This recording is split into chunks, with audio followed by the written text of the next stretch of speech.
in this lecture we will discuss the conservation theorem of linear momentum of a particle. इसकी statement पहले पढ़ लेते हैं. If the total or net force acting on a particle is zero, then the linear momentum of the particle is constant or conserved. So इसका proof अब करते हैं. Proof. According to Newton's second law of motion,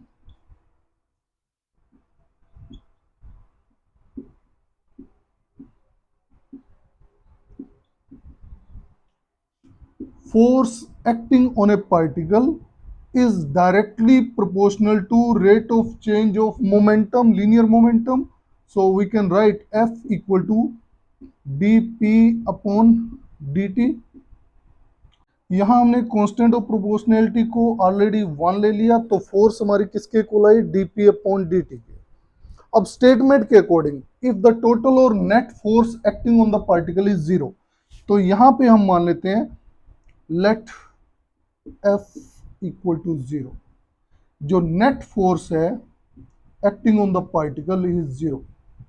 in net force हमने मानी this is equal to zero.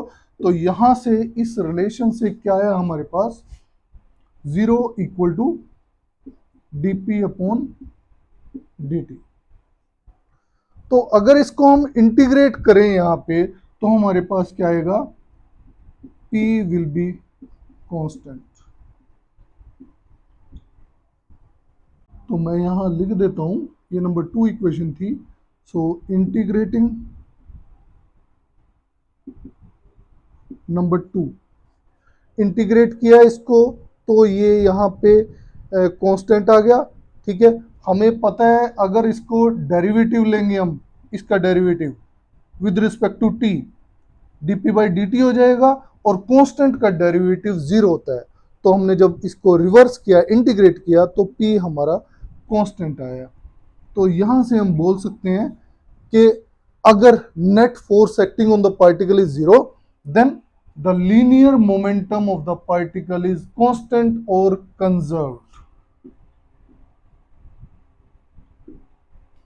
तो यहां से हम क्या देखते हैं कि हमने इसका फर्स्ट इंटीग्रल लिया, तो हमारे पास ये लॉ आया.